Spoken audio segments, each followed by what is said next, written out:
Hello everyone, it's Josh from CollectionDX here with another review.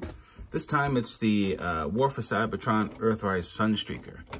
This figure is a little hard to find at retail, as a lot of Transformers are. He came back up on Hasbro Pulse, so I grabbed him there. I've never seen him at retail, so I am disappointed with this figure.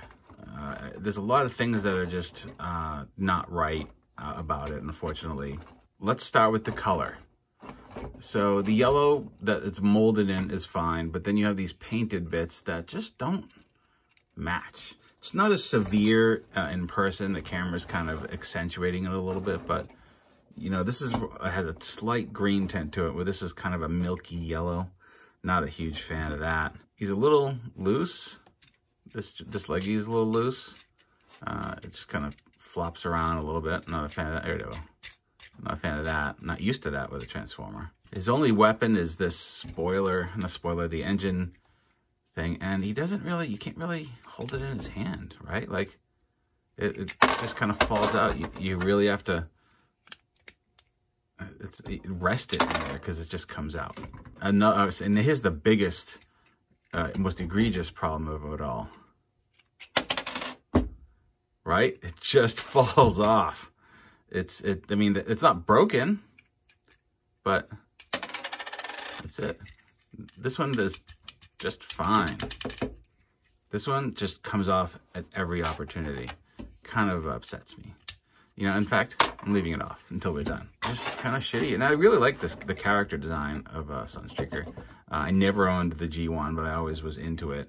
Let's, I guess we could transform this a little bit if you want to. That's kind of what we do, right? First thing we can do is get these feet in place like that. Well, I've done this a few times.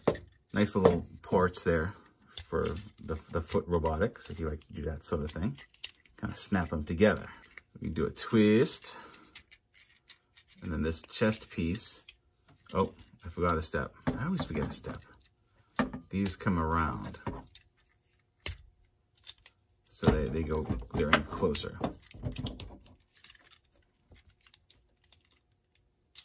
And we have two ports there now.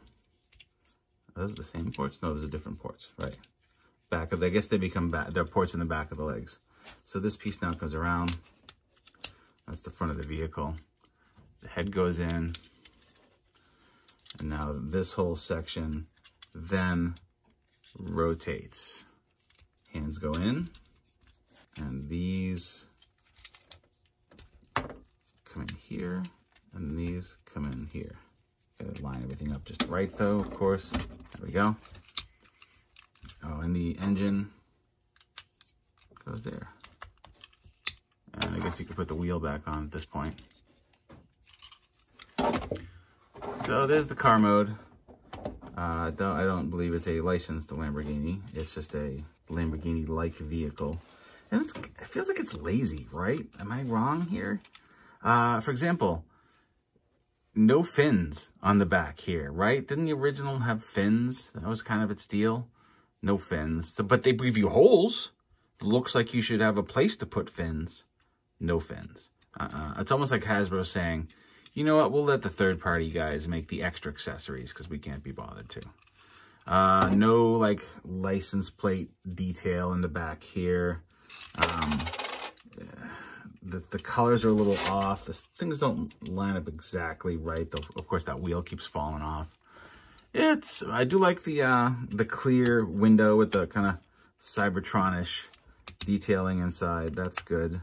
So he's, like I say, he's still like a futuristic car, you know, in a sense. He's not, even though he's part of the Earthrise line, it's not, like I said, it's still a little bit of a futuristic car, I think. And like just trying to get it to line up just right, it never quite does. And, you know, of course, the color difference is jarring.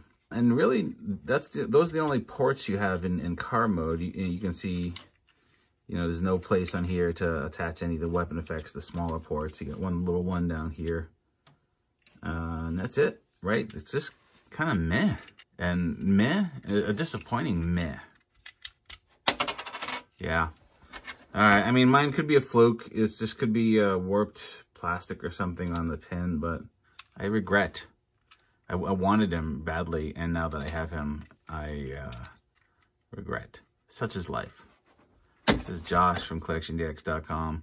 Thank you for watching. If you like what we do, please support us on Patreon. Thank you to all the existing patrons. You are loved and appreciated. This is Josh from CollectionDX. We'll see you next time.